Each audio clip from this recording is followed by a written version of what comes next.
Hi, I'm Peter Rose, founder of Longwood Currency Trading.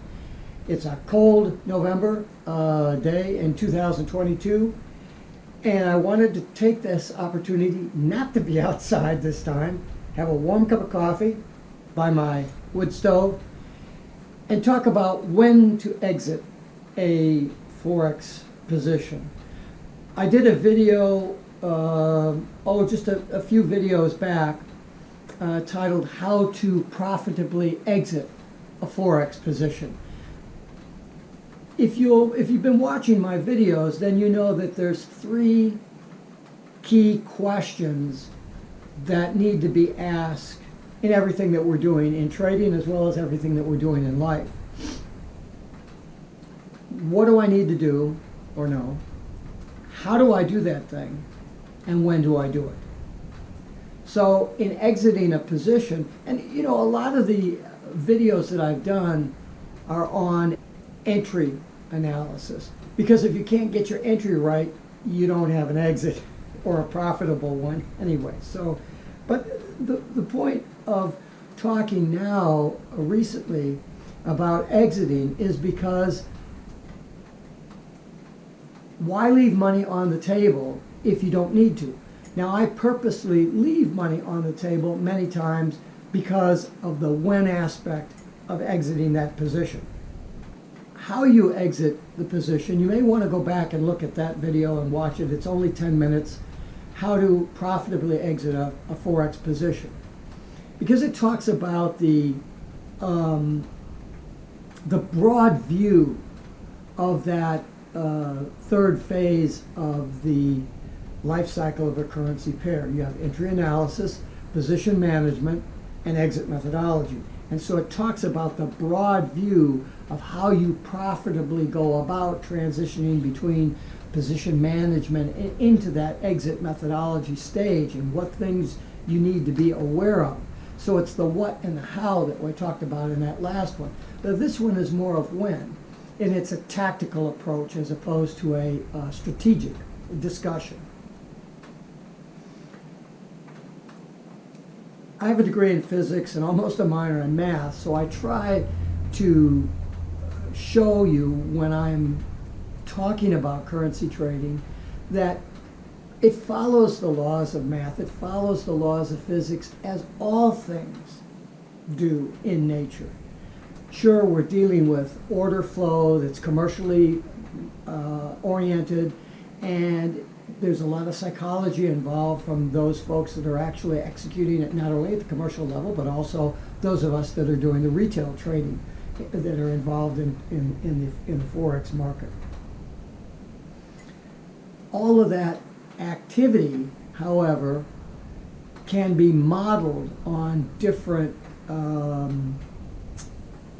physical things. You can write simulations of the currency market. Those simulations, by the way, are different than if you were writing simulations for the stock market. I've done all that. I was a software engineer for 33 years, and so I've done an enormous amount of computer programming simulation against the different markets, stocks, options, commodities, and since 2007, I've been studying the currency markets. And so you use the equations of motion that physics provides for us and the mathematical solutions to run these simulations to see, well, in random situations, what would price do and what would certain techniques do to take advantage of this random stuff. If it was just totally random and there's no way to solve it, then no one could make any money trading anything. Though there is randomness in the markets, and though there is chaoticness in the markets, that by definition causes some predictability within it. In fact, as I mentioned in the last couple of videos that I've done, I've been working on a computer simulation for the interaction of price with staging and what happens if you need to exit at certain points within that staging process. It's an advanced topic in trading theory that's part of a course that I do. Advanced Solutions is the fourth stage that I go through in the course. And what the simulation tries to do is take different types of price action with different numbers of lots being staged at different levels and calculating what happens to a trailing stop that you set at different levels to the overall P&L of the closed position. So I go in with 3 lots, I build my position with another 3 lots, I'm running 6, I go through and I stage every 5 pips. Do I do it every 10 pips? Do I do it every 20 pips? I stage 3 lots and I go through. All of a sudden, price spins around and drops 15 pips. And how many of those last staged lots are going to get taken out negatively by that close order?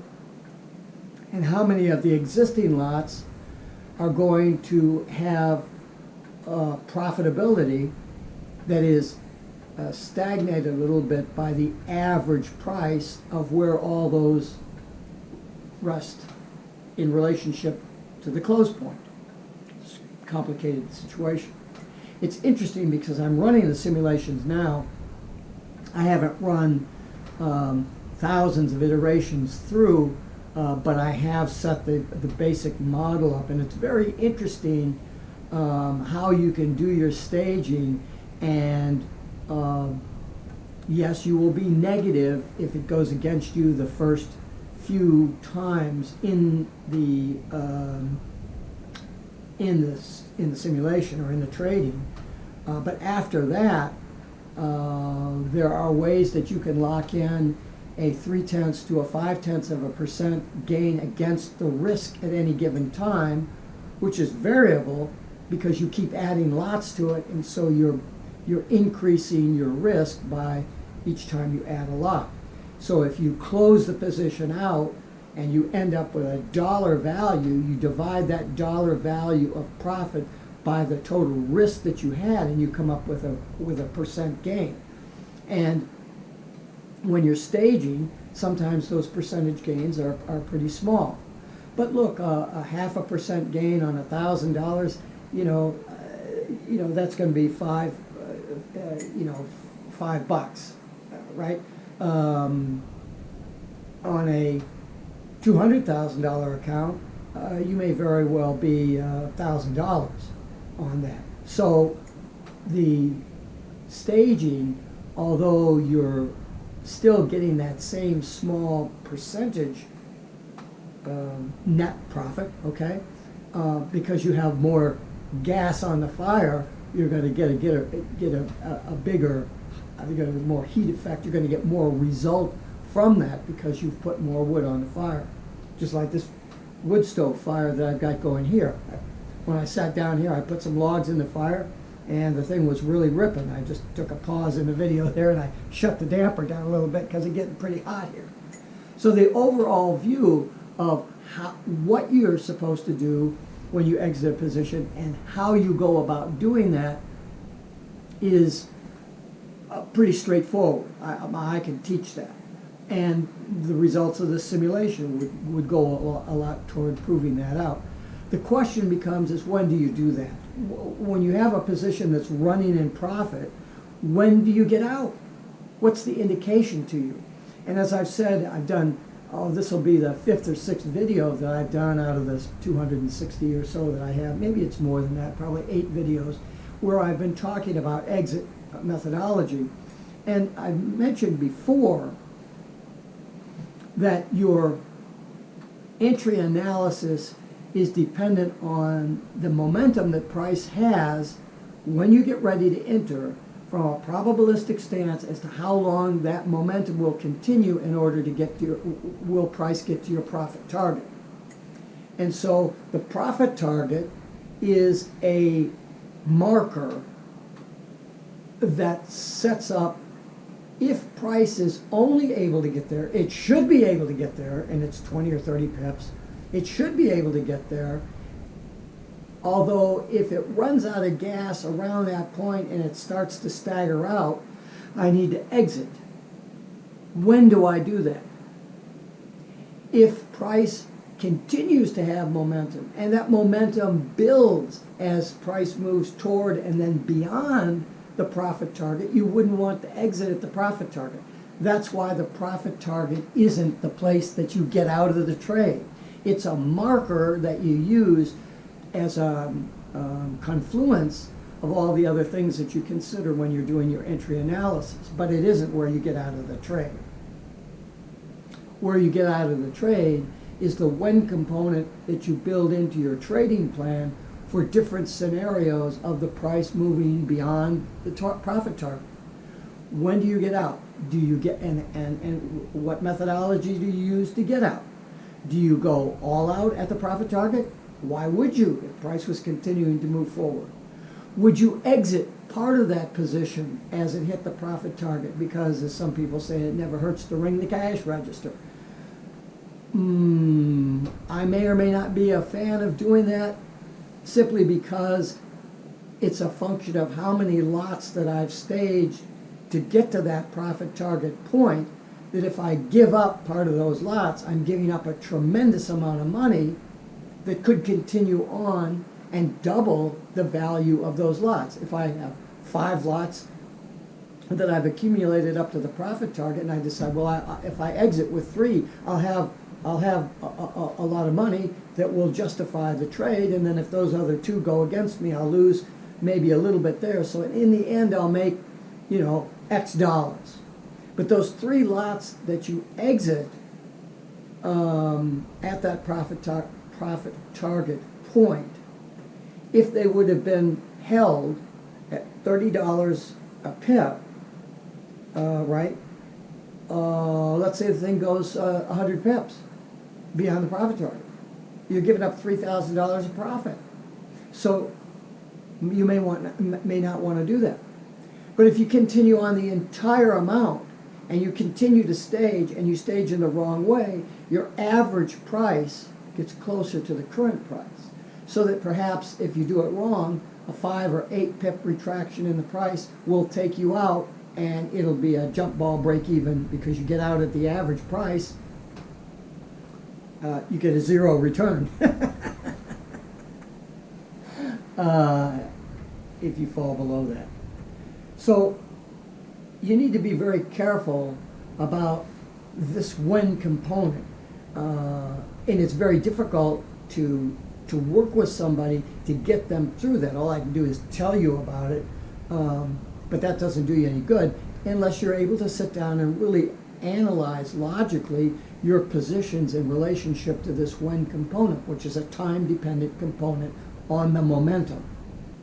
When you are looking at that price, and again, I'm a day trader, so I'm trading on the 5-minute chart, and I'm doing my setups and all that other kind of stuff based on 15-minute, and I'm looking at the 4-hour chart for some confluence for trend predictability and that sort of stuff. I don't go beyond much the 4-hour chart, number one, because as a day trader, wanting to get out of my position in 2 hours. I want to be trading about 2 hours. I'll probably be only setting and entering my trade or my position, and I'm going to be out in 15 or 20 minutes after that. It either works or it doesn't work, and I'm out, and then I'm off, I don't know, mowing the grass or hauling wood in for the wood stove. I don't want to be sitting there all day trading.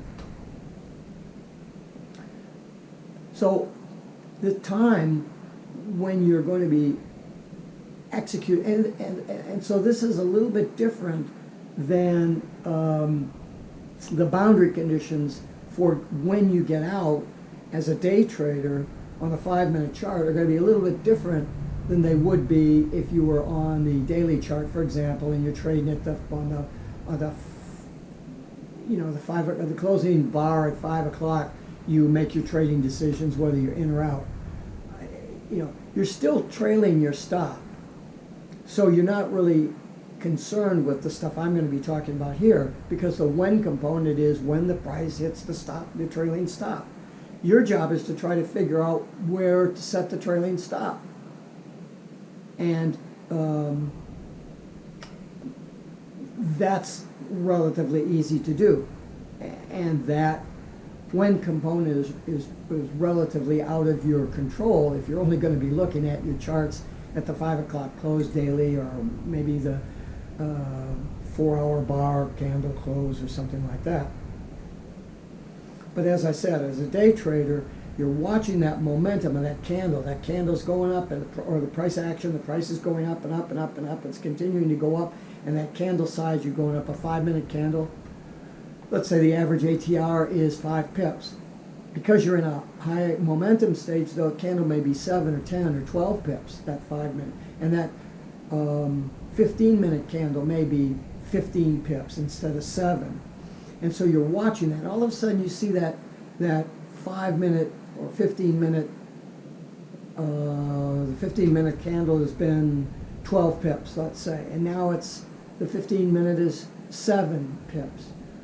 Well, you'd be looking at the 5-minute candle. When you want to look at a shorter candle and say, well, that 5-minute candle that has been going at 7 or 8 pips is now down to 7 or 6 pips. And it's starting to slow. It's going at 4 pips. You'd want to say, well, that candle size, in other words, price is incrementally slowing down over each 5-minute period of time. Do you know how far price could go against you in 5 minutes? I think I've had pictures of 5-minute candles going 60 pips in a drop-dead death drop or increase or whatever. 60 pips in 5 minutes. What are you going to do? You're going to wait there 5 minutes and go, oh, shit, maybe I better get out of this. You may not lose 60 pips, but you'd certainly be out 20 before you woke up and figured out what was going on. So, and I know everybody's going to say, oh, there's too much noise down on the 5-second chart. There is, but there's predictability, there's patterns in that noise. On the 5-second chart, the ATR is 1/4 of a pip. If price is really moving forward, those 5-second candles, instead of 1/4 of a pip, are probably maybe a 1/2 a pip, or maybe they're 1 pip. And they oscillate back and forth. They don't go up 1 pip, 1 pip, 1 pip every 5 seconds, so that you get 5 pips every 20 seconds, although that could happen. But the reverse of that's going to be true. If you start to see the momentum of that 5-period ATR on the 5-second candle start to decrease, and then all of a sudden start to go negative on you, you're not going to notice that 3 or 4 pip negative 5-second move if you're watching even the 5-minute candle and the significance of that change. That's what I look at. I look at the magnitude of the 5-second candle as a function of the 5-second candle ATR. And if that starts going negative, I'm probably going to exit that position after 3 to 5 5-second bars. So I'm 15, 20 seconds, something like that, under a minute. I think if things are going to manifest themselves within about a 30-second or 1 minute time frame, all of a sudden you're going to be able to see that on the 5-minute candle. And if that 1 minute change in the 5-second candle continues for another 3 or 4 bars, so I'm 5, 6, 7, 8 bars, 40 seconds, another 40 seconds, I got to think that maybe that's a continuation of that, particularly if those candles are now penetrating under the 5-second 8-period moving average, which would be the fast moving average that you'd be looking at. So you're looking at that momentum change in that 5-second candle. And if that's starting to turn around and you're 5 or 6 pips, you're 5 or 6 lots into this trade, staging, you're at $60 a pip, and you've now lost 4 pips. You're $240 out. What are you going to do? You're going to let that run to $2,400 by the time the 5-minute candle goes down 20 pips? And now you're 60 pips times 20. You're $1,200 out. Yeah, I don't think so, in my opinion. And that's all this video channel is. It's my opinion. It's the way I trade, and it's the way I would teach somebody. And I'm not suggesting that you do this just watching my video, because it isn't going to work for you. You're going to fail, because you need somebody to work with you. And I'm not saying come and take courses from me. So when I'm talking about exiting trades or entering trades and all that other stuff, you can't. There's no pathway. That's just a thing. That's all. This is what you could do. But it really doesn't demonstrate to you when you ought to be doing that stuff. I'm sharing with you now one of the things that I use as a when factor. But in working with somebody in a consulting environment or a mentoring environment, what we're trying to do then is lay out a path of study and analysis, instead of just saying, well, when the candle size changes and in the wrong direction, you get out. That is so basic and so superficial. It at least will alert you through these videos as to what you may need to be thinking about. If you need more detail on that, then you're going to have to find somebody that has training that's not only reasonable, but also is good training that will enable you to answer the questions that you have about those particular issues. But the key to this video is the when aspect of exiting a position that's in profit is dependent upon the ATR of the 5-second chart in correlation with the current candle size movement. And that's really where you make that. And it's a jump ball decision as to when you're going to do that. It depends on your personality, depends on the currency pair, it depends on the time that the thing is running, it depends on how long you've been in the position, how many lots you've staged into that position, where the average price is in relationship to the current price, and where the stop value would be that would take you out of that position, and what effect that would have over the consequences of the entire profitability of that position. Lots of stuff involved. But I hope that I've helped enlighten you as to what all those things are, so that you're not listening to some fool on a thing that says, oh, you get out of your trade when it hits the profit target. No, you don't, because there is no such thing as a profit target. Not really.